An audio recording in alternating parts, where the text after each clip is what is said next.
Welcome to another edition of the Tom Green Podcast. If you're on NBA Twitter and have first heard of my podcast, welcome. I appreciate your takes, and I hope I can get you guys as a guest on my show at some time. With that being said, we return a regular to this NBA podcast. He's been prepping for this since Golden State lifted the Larry O'Brien Trophy. He is Ben Probst. He's a Pistons fan. Welcome back to the show, Ben. I'll add a little more to it. A long-suffering Pistons fan. That's funny. I think I saw on Instagram a couple weeks ago, I think last week, how's it going, everybody? That I think 10 seasons ago at this time, Allen Iverson was just traded to the Pistons, and it's been all downhill since. Yep. But yes, I'm ready to rock and roll for another season. Yeah, we said goodbye to Chauncey Billups, and my silly self thought, hey, Allen Iverson's still pretty good. LOL, no. And that's the funny thing about that. It was a terrible fit looking back. It was a terrible fit, but at that time was interesting. When they did have Rip Hamilton and Allen Iverson paired together, I felt like they were kind of a decent tandem. But Joe Dumars was so insistent on having Rodney Stuckey be the rookie. That's the reason he made the Chauncey trade, because he thought Rodney Stuckey was ready to take over the reins. What he didn't realize was he couldn't make a layup to save his life, and just made it terrible. They tried to have Rip on the bench, tried to have AI on the bench, which we all know about AI now. He likes his practice. Practice. Oh, but practice, man.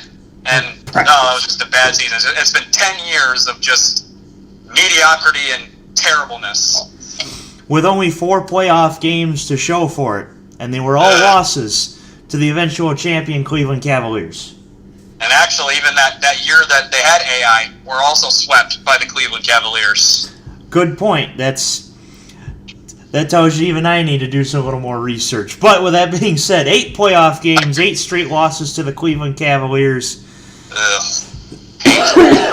Just misery. The pit of misery, dilly. That's where I've been for the last 10 seasons. But hopefully they'll be better. I know we're doing an NBA preview show, and I think we joked about this before we started recording. It's usually with this, it's the easiest prediction to make. It's the Warriors league, and everyone's playing in it. But I think you did mention that you thought the Rockets had a really good chance of potentially beating them, and I wanted you to maybe elaborate a little more. I know you're really big on Chris Paul, and you said you thought that that injury really was I think it's the same thing. It was a big reason why they weren't able to advance. So do you think? Do you still think that the Rockets have a really good chance of beating the Warriors? I do, but one big thing that the Rockets lost this year was Trevor Ariza. That was huge. And I felt that was another big reason why Houston held in there with Golden State for pretty much all 7 games, but of course the third quarter of Game 6 and Game 7 really killed them and really propelled Golden State to a title. So we'll actually elaborate a little bit more on that in the Western preview, but we'll start with the East. We'll kind of leave fans hanging on the edge of their seat, because that's how NBA Twitter really is, if you've looked at that. And there's more to talk about with the East, just because that's kind of, because everyone's in the West. In the East, you have, Boston, Philly, and then after that, I guess you could say Toronto with Kawhi. It's kind of tough. It's going to be really tough to seed them. You could pretty much put any team in there. You could make a decent argument to why they'd make the playoffs. Right. And with that being said, this is kind of the opposite of the 90s, the opposite of our childhood. Absolutely. When the East was the dominator and the West had 2-3 great teams. Now, the West dominates. The East has 2 or 3 teams that could do something. So, back to the Eastern Conference preview. No LeBron. LeBron's in LA. So the East, would you consider this East to be pretty wide open? As I mentioned earlier, it's wide open after Boston and Philly, which, if you got a chance to watch the game last night, I mean, Boston was still able to dominate that game, and Kyrie, I think, missed like his first 8 shots. He was like 0 for 8, I think I remember hearing. And just the fact that they were still able to just play so well and fire on all cylinders when even one of their best players isn't doing well says a lot. And it's gonna be really tough. I mean, you could really make a decent argument about any of the. You can make a decent argument about the Pacers maybe creeping in at 3 or 4. You could make an argument about. I guess going back to my Pistons, you could potentially, if everything goes well for the Pistons, you could see them maybe creeping up to that 4th seed. Mm-hmm. And after that, it's really tough. I mean, it is very wide open just because it's just so hard to kind of just forecast who you could really put in there. Yeah, and the thing is, I also watched the second half of Boston and Philly last night, and then Joel Embiid said it best. It's not a rivalry. They just kick our butts. And that's what it looked like, even though Kyrie didn't really do that well. And I'll tell you how good I am on NBA, DraftKings, and FanDuel. I picked Kyrie last night. How did he do? Had a dud night. Not good. Pretty much my picks on DraftKings, you can pretty much pick the opposite because I never do well.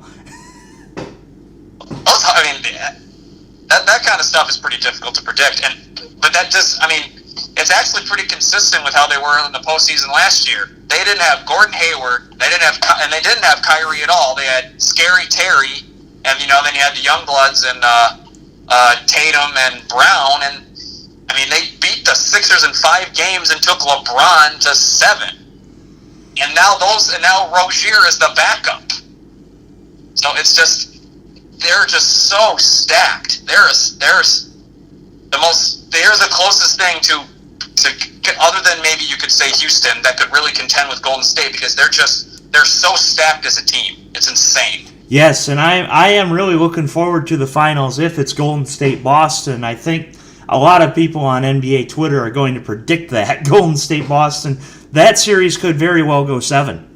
Absolutely, which would be great because those last couple Cleveland Golden State finals were miserable to watch. Just absolutely going back to the pit of misery. That's what that was. Other than Game 1 last year, it's just been awful. Like you just kind of dread it. You're like, it's going to be Cleveland Golden State, but you don't want it to. And man, Boston and Houston really fooled me. I was thinking, maybe this would be great, Houston for a finals.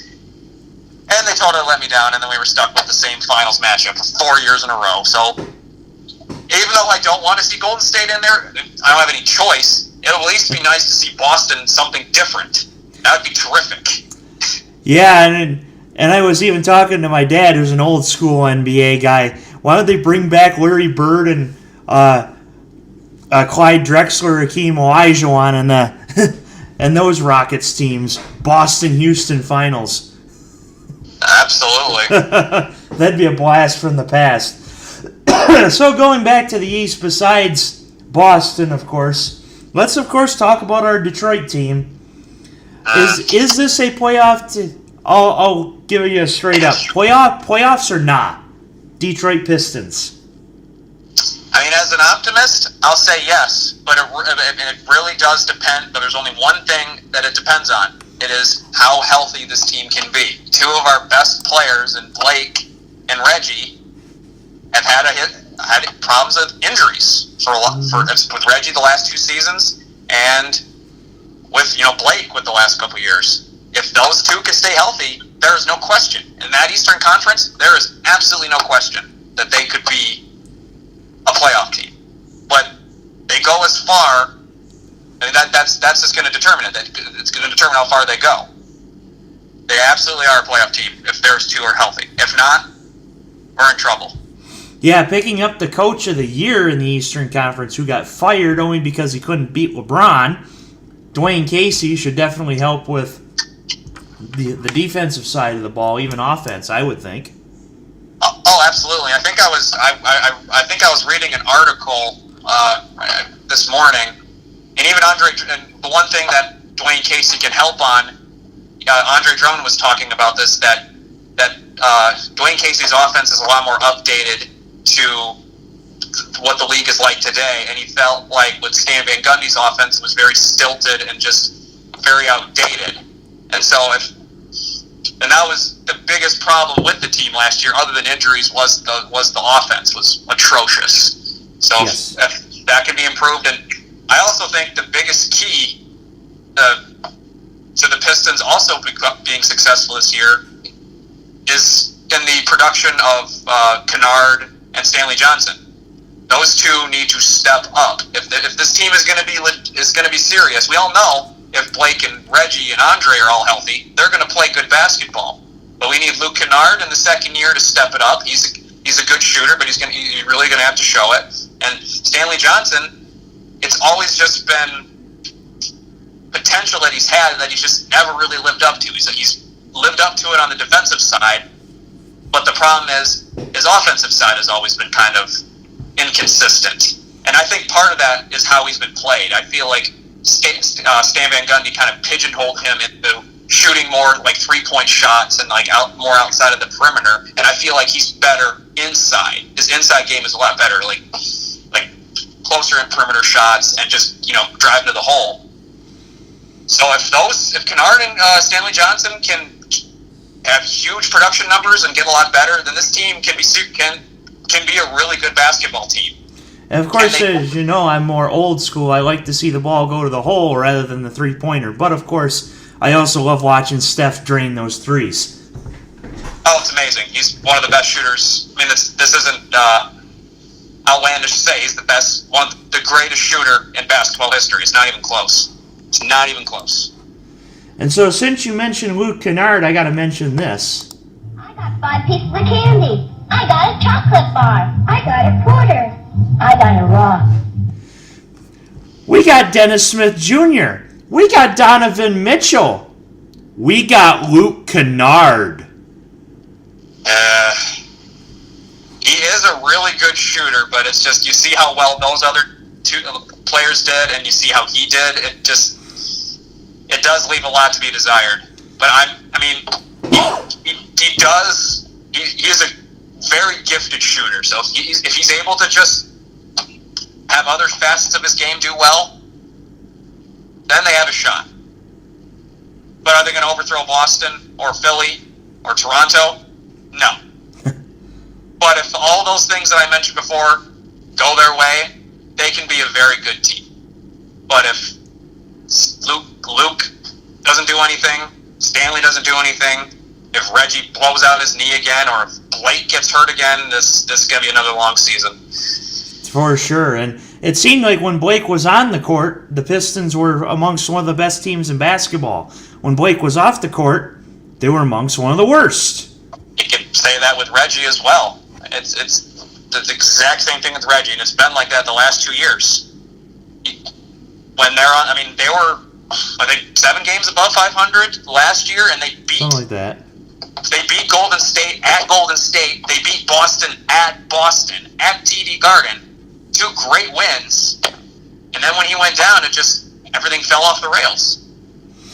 Yeah, it looked like this team was set for perhaps even a 5 seed. But then once Reggie went down, even with the trade for Blake, things just went downhill, and Stan Van Gundy was sent packing. Thankfully. That's how he constructed the team, and unfortunately, that's just didn't work out. So let's move on to a fan question here. I actually, believe it or not, there are fans of the Tom Green podcast. Almost 500 followers on my Twitter page, which is a lot. Of course there is. Absolutely. George Lynch at GL Lynch 77 asks, is Indiana being slept on as an Eastern Conference contender? With that, it's going to just depend on how well Victor Oladipo, Thaddeus Young, and those guys do.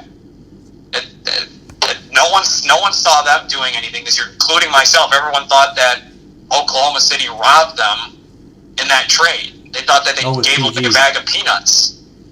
But Oladipo had an amazing season, and Nate McMillan. People forget about Nate McMillan. He's had success as a coach and a bunch of other stops, and he's he's still being very successful here in Indiana. It just depends. They're going to go as far as Victor Oladipo and Thaddeus Young are going to take them. That's the key. If they're going to be slept on, if people are underestimating them, if he takes another big step, absolutely they could be kind of a dark horse and make some noise in the Eastern Conference. But that's what it's going to have to take. Yeah, Oladipo playing well in Indianapolis reminds me of when he played well at Indiana when Tom Crean and the Indiana Hoosiers were the number 1 seed in the NCAA tournament. Oladipo and that squad reminds me of them. Absolutely, he always had talent. I think it was the same situation with Stanley Johnson. I don't think he was ever played right, and he never was given that opportunity to flourish in a particular system. And Nate McMillan's system in Indiana worked well for him, and you can see it with the results, with how he's been doing. And of course, looking at the depth chart, they got a few college all-stars: Oladipo, Doug McDermott, and Sabonis. That's right. I forgot about Sabonis. Yeah, that's a good player too. Absolutely. So yes, I like that. Oladipo and Young will take them so far. And don't forget my favorite name for Iron Eagle to say with enthusiasm: Bojan Bogdanovic. Oh, that's right, Bogdanovic. That's Bogdanovic. Iron Eagle, gotta love that guy. Absolutely. Of course, Collison and Turner, of course, rounding out that starting lineup. I mean, they could do something. But, of course, looking at Sporting News, their playoff picks from 1 to 8: Celtics, Raptors, Sixers, Bucks, Pacers, Wizards, Heat, and Cavs. And that's the one thing. You could probably, I'm sure you could probably read pages upon pages of seedings that columnists and analysts have made, and I'm sure each one of them are completely different after Boston and Philly and Toronto. Right. And I completely forgot about Milwaukee. I mean, you can't sleep on Giannis. On the Greek Freak. And you just got Mike Budenholzer as another kind of underrated coach. I mean, he's the one that got the Atlanta freaking Hawks to win 60 games 3 or 4 years ago. Yeah, and they were the 1 seed. The Atlanta Hawks. Of course, they went from 60 to roughly 16 games last season, which ousted Budenholzer, but it wasn't necessarily all his fault. So I'm excited to see what Bud will do for.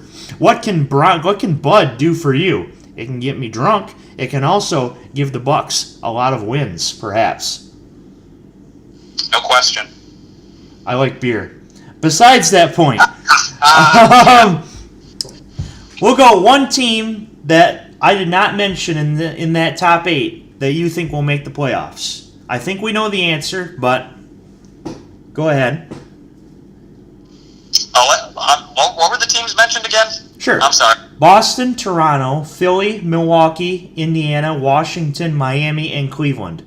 One team that's not in that 8 that will make the playoffs. Well, I mean, yeah, it's pretty obvious. With my boys, the Detroit Bad Boys, Pistons, which by the way, I don't know, the Cavaliers really. I mean, the team that LeBron James had to put on his back to get to the NBA Finals, the Cavs. That's surprising. I think the Bulls are going to be better than the Cavs are going to be in the Eastern Conference. That's a hot take. I'm surprised about them. And I like what I've seen from Colin Sexton. And he's shown flashes of being really good, but I mean that just you're taking. I mean, we've seen the LeBron James effect when he's left the team. It's just been shambles. Even Miami. Yeah, that's Miami true. Didn't even make the playoff. I think missed the playoffs. I think for the 3 or 4 seasons. Until I think they only just made it back last year. Mm-hmm. LeBron effect is strong. And if some of the moves they've made have just been fascinating to me. I think they just gave Larry Nance a huge contract. They just gave, obviously they gave that extension to Kevin Love. It's almost like they don't realize that they don't have a shot at all at doing anything. And instead of rebuilding, they're still trying to hold on to hope that this team is still they have a solid core that can still make some noise in the Eastern Conference. I just think that's completely insane. And I'll tell you. Here's my take on the Cavs. It's differing from yours. My thought was, because of the LeBron James effect, Ty Lue was using some of those guys that he had traded for the wrong way. George Hill, Rodney Hood, especially. They were starters in Utah. They were bench warmers in Cleveland. Your starting lineup is George Hill, J.R. Smith, Rodney Hood, Kevin Love, Tristan Thompson. Your second string is Sexton, Clarkson, Korver, Nance Jr., Ante Zizic. With that being said, if they play effectively and are used effectively by Ty Lue, this team could slide in the 8 slot. I know you think I'm nuts, but George Hill, Rodney Hood were playoff caliber guys. They were just being used the wrong way in the LeBron James effect. Now, your take is that the LeBron teams have gone to shambles after LeBron's left, and that's very true. If Ty Lue uses Hill and Hood the same way that he did with LeBron, this team will most definitely be in shambles. But if he utilizes Hill and Hood the way that they were utilized in Utah, this team could sneak into the playoffs. No, I could see that argument, because obviously one thing about LeBron James is he needs to dominate the ball. He needs to have the ball in his hands all the time, and that's how LeBron does his thing. And it was kind of funny. I was actually I found an old YouTube clip of when he was playing with Isaiah Thomas, and they're kind of making it seem like Isaiah Thomas and LeBron James hated each other. And you kind of see that because Isaiah Thomas is very ball dominated, and so is LeBron. So the video kept highlighting the fact that they kept basically fighting over the ball, and so you could make that argument. So you could absolutely make that argument that LeBron was he had to have the ball in his hand all the time. That he wasn't necessarily letting George Hill, Rodney Hood, Nance do their thing. I mean, granted, we all know LeBron is a very gifted passer. I've always seen him. People have said he's kind of like a mixture of LeBron and Magic Johnson in that way. Just dominant scorer like MJ, but he also passes really well like Magic did. Mm-hmm. But he still has to dominate the ball. Right. But hey, you know what? I could be wrong. Absolutely. I like I said, I've seen highlights with Colin Sexton, and he's got talent, and that'd be interesting. That'd be an interesting surprise team. Yeah, and one thing about Colin Sexton is funny, kind of fun personal story. My dad, who was a cop for the Bay City Police for 28 years, used to always go into Intermission Deli, get subs. Not every day, but once or twice a week for lunch. The place is amazing. The owner of that place, Don, his brother-in-law is one of Sexton's agents. Really? Don told me that story. I couldn't really tell you the name of who this man is, but I even told Don, well, you should promote Intermission Deli in Cleveland then. No kidding. So that's why I kind of like Colin Sexton as well. So Cavs is a surprise team. I will agree with Detroit as the one team that is not currently projected to be in the postseason by Sporting News that gets in. With that being said, let's move on to the West. And do we have much to preview here? Kind of. First take is Golden State or who else? I think Houston, but you think? I absolutely. Golden State's absolutely going to be the 1 seed, and that's no. That's not necessarily. I guess I couldn't necessarily be true either, because I don't think they were the 1 seed last year. Houston was, but correct. That doesn't really mean anything because we're prepping up for for their postseason run. So I think what particular seed they get, I don't think matters to Golden State. And it probably doesn't matter to Houston. Well, I mean, probably doesn't matter more to Houston than they probably want home court advantage, because even though it didn't ultimately make a huge difference, but if they would have had Chris Paul, it would have made a gigantic difference. Oh, of course. And that was my take on earlier in the show. I was really hoping. That was crushed when Chris Paul was hurt, because I wanted that to happen so badly. I was crushed, because you just knew right then and there it was over. Yeah, and we knew that we pretty much saw the writing on the wall that Golden State was going to win that finals, because Cleveland looked like they were worse than the 07 team, and somehow LeBron puts them on their back and still makes the finals. Like I had said before on the show, that I felt Ty Lue used a couple of his players the wrong way, and that series could have went 6 had Hill and Hood been used effectively. But still, JR's got to score.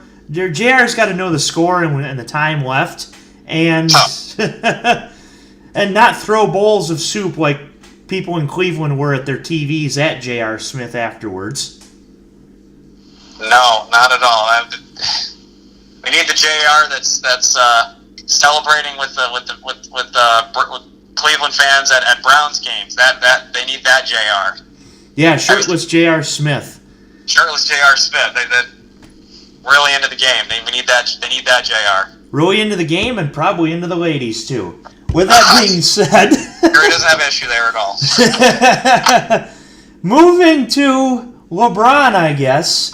The next take was, will his final streak end? I think we're both going to firmly say yes to that question. It all depends on if they get another guy over there, another A-level player.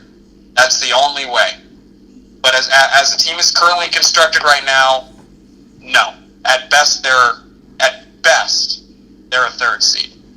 But if they get another guy, but I'm reading, Kawhi Leonard doesn't want to go there, and Jimmy Butler doesn't want to go. That was, I think, when I was on one of your shows previously, I thought that Jimmy Butler was going to go to the Lakers, but I don't like. I've seen stories that he doesn't want to go there, and based on the crap he's pulled, I don't think LA wants him. Yeah, it looks like he's in Minnesota to stay, and if he gets traded, well, are they going to accept him? Will Tibbs accept it? Who knows? Train wreck. Absolute, utter train wreck. Exactly. And so with that, we both think LeBron's final streak is going to end. We also have another fan question from George Lynch, and he asks us, are the moves made by OKC enough to make a deep playoff run? Well, they absolutely have a good chance. I mean, look what they did last night. Russ, I'll be perfectly honest. I didn't watch the game last night. As soon as I read that Russell Westbrook was going to be here, I was like, oh, great. Game's over. No chance. But they stuck with him. Because Paul George stepped up and played really well, and I even saw some good highlights from Dennis Schroeder. That was a pickup that no one's really talked about, and that he could play a huge factor. I mean, he was a big part of that, going back to Atlanta winning 60 games. If I'm not mistaken, I think Schroeder was on that team and was really successful. So Schroeder was very successful on that team, definitely. So they absolutely have a good run, and obviously I think the biggest thing, obviously Paul George was a huge signing, but I think also the subtraction of Carmelo, yes, I think is also as big of a factor in how well they're going to do, because the NBA, it really is all, I mean, I think in any sport, but I think the NBA especially, it is all about fit, and Carmelo just did not fit into that dynamic at all. And the thing about Carmelo, and this could be a bad take on NBA Twitter, but I don't care. The thing about Carmelo is he wants the ball and he wants to shoot. If he can't get the ball and he can't shoot, then he's no good for you. That's what made OKC nuts. That made OKC the A on the test that you think you got, but you got the F. That's what made OKC that. Without question. Without question. That is exactly how Carmelo plays. So, I mean, maybe Houston can utilize him a little bit better because if I'm not mistaken, I don't think he's going to be starting. I think he's going to be on the bench, if I'm not mistaken. Last I had heard, he was supposed to be on the bench for Houston. Which I think is better. If he can accept that role, because he can kind of, he'll be the go-to guy for the second unit, and that's perfect for him to want to dominate and shoot, because he's going to be the leader of that second unit. If he can embrace that role, then that could absolutely work. But the problem with OKC, he wasn't willing to accept that role at all, and you can see how terribly that mostly went. I mean, they underachieved so much. I mean, they lost to Utah. Donovan Mitchell's a great player, and Gobert and Quinn Snyder has a really good squad. But base talent-wise, OKC was much more talented than Utah was. They never should have lost that series. Not just lost; they lost in 5 games. And let me make it clear on this show. I didn't quite have the NBA pods ready yet when that was going on, but on my Twitter, I might have been the only guy in the state of Michigan to predict Utah beating OKC in that series. Because I knew Utah was good. I knew OKC had some better talent, but I knew about Carmelo. I just thought Utah was better equipped to beat OKC. And they were. It wasn't even close. It wasn't even close. They played them out of the building 4 out of the 5 games. So NBA Twitter, I called it. There you go. Absolutely. And I even said that to Kristen Ludlow, so she knows that I called it. Absolutely. So I had to throw that out there. With that being said, I'll give you the 8 teams that Sporting News has. We'll play the same game as we did for the East. So Sporting News has Golden State at 1, Houston at 2, Lakers at 3, New Orleans at 4, Thunder at 5, Jazz at 6, Blazers at 7, and Nuggets at 8. So we have those 8 teams. Give me the one team that will make the playoffs that I did not mention. It was easy in the East. It's even easier in the West. And I think this is kind of one of my dark horse teams. Almost said Golden State. San Antonio Spurs. Okay. No question. The San Antonio Spurs. People are underestimating the San Antonio Spurs because they traded away Kawhi Leonard. They got back DeMar DeRozan. That's an all-star. That is. Super talented player. And now that you have Greg Popovich coaching him now, and if I'm not mistaken, they still have LaMarcus Aldridge, don't they? Yes, they do. And they still have, Paul Gasol is kind of in his twilight years, but he can still play really well. I did see that a few of their young guys. I think one of their point guards got injured, and they also have Rudy Gay.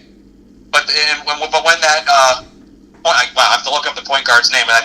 One of their starting point guards is hurt, but he's got some talent. I think the Spurs are going to be a lot better than people are going to give them credit for. I think I could easily see them cracking in the top 6. Absolutely. They're way more talented than people are giving them credit for.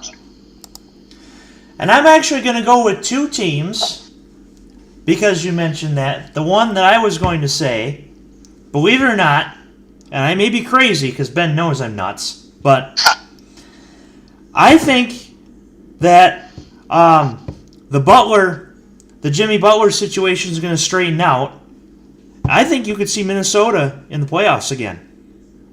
Call me crazy, but I think if they really straighten out this Jimmy Butler situation, Tibbs is a hell of a coach. I could see Minnesota back in the playoffs again. I don't think that's a crazy prediction because they were a playoff team last year. Karl Anthony Towns is dude's just the statistics he puts up are just insane. He puts up insane numbers. And Jimmy Butler's always gonna bring it. And Andrew Wiggins, he's never. I don't think he's ever really lived up to that number 1 overall pick that he was. But he has some talent. They absolutely could. I think it's a terrible situation that they've put themselves in, and I don't think it's something that they can sustain for a very long period of time. But as far as this season, absolutely. I think even Andrew Wiggins interviewed, and when he was asked about the situation, he said, like it or not, Jimmy Butler's a guy you want on your team. When he's on the court, you want Jimmy Butler on your team. And even reports when Jimmy Butler was going at it with Karl Anthony Towns and Wiggins and the management and Tibbs, all the other players were actually kind of fired up by what Jimmy Butler was doing. They were actually inspired by what Jimmy Butler was doing. So they absolutely could make the playoffs. That's a lot of talent. It's the problem with the T-Wolves. It's not the stuff on the court. It's the stuff off the court that could derail that. So I got the Timber Bulls in the playoffs as well as San Antonio, because ever since Popovich took over in San Antonio, have they missed the playoffs? They have not. That's my theory. Not too much about it. That's all I got to say. They've never missed the playoffs under Pop, and they're never going to miss the playoffs under Pop. People are sleeping on DeMar DeRozan. I mean, he is angry.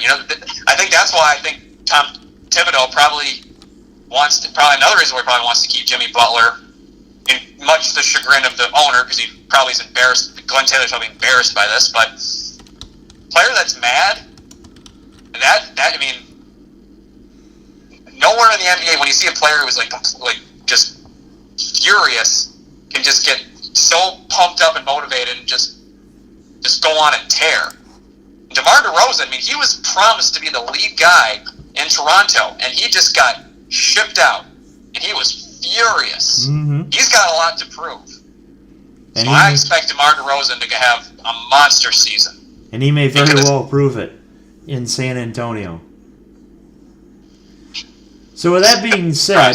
Oh, yeah, go ahead. Oh, I was just saying, don't be surprised. I think he's going to put up some numbers, and I think they're going to be a very good team. And, of course, we got to mention this famous Popovich bit. Welcome back to San Antonio, where the game is tied after 3 pop. You got good ball movement throughout the third quarter. How happy were you with the shot selection, even though they came back? Happy? Reasonable. Happy?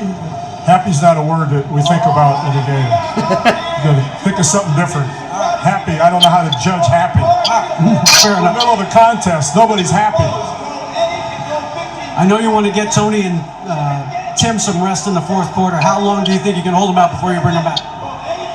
Well, without them, we'll have a tough time, obviously, so we'll just try to judge it as best we can. Come up with a better word than happy next time. Papa's never happy. Happy? Nobody's happy. Gotta love Pop. The funny thing is, those two playoffs teams, the two teams you met that you felt were underestimated and might sneak into the playoffs, that's the first game of the year. Yes. Well, of their season, Spurs and T-Wolves. There you go, some high quality entertainment for the NBA people tonight, with this and with that game. So with that being said, we mentioned our playoff surprise, so we'll wrap this preview up with who do you think is going to be in the finals? Well, it's between who I want and who I think it's going to be. Obviously, as a Pistons fan, you love to see them find a way to sneak into the East. Not going to happen.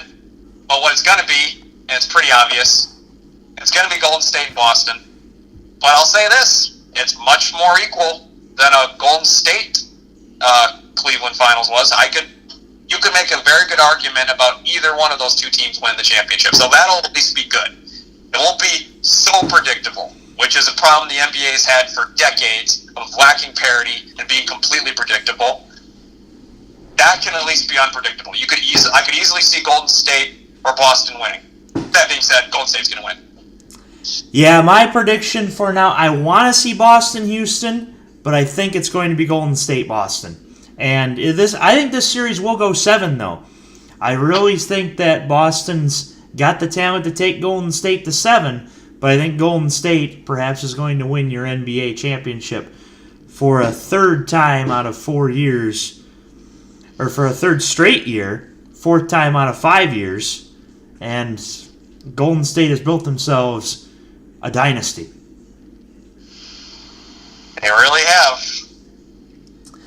So, with that being said, my last question is as always, do you have anything else to add to this wonderful Tom Green podcast? Well, it's going to be a fun NBA season. I really do think so. I mean, over the last couple of years, I've kind of enjoyed the regular season a little bit more than I have the postseason, because I feel like the postseason has become so predictable, and the regular season's a little more wide open.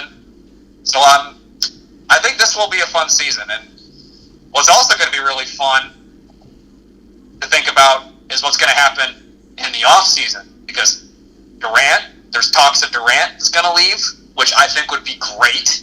Might even things out a little bit. Mm-hmm. Klay Thompson's in the last year of his contract. Kyrie is in the last year of his contract. You just talked about Jimmy Butler. He's in the last year. Kawhi is only going to be in Toronto. May only be in Toronto for a year, or he might pull a Paul George and stay. That's going to be the real roller coaster. Is a year from now, when we're talking about the 2019-2020 season, the dynamics of the NBA are going to be could potentially be completely different. Yeah, the next off season will be could provide some high quality drama, more than the soap operas that a lot of women watch, which that doesn't provide a lot of drama. But the NBA off season, a lot of humor, though. Drama. Of course, as this podcast provides a lot of humor, I hope. With that being said, the good thing is it's intentional humor, whereas soap operas are unintentional humor. Exactly. Exactly. So that being said, this has been your NBA preview. He is Ben Probst. This is the Tom Green Podcast, and we hope to get you on another podcast sometime soon. Absolutely.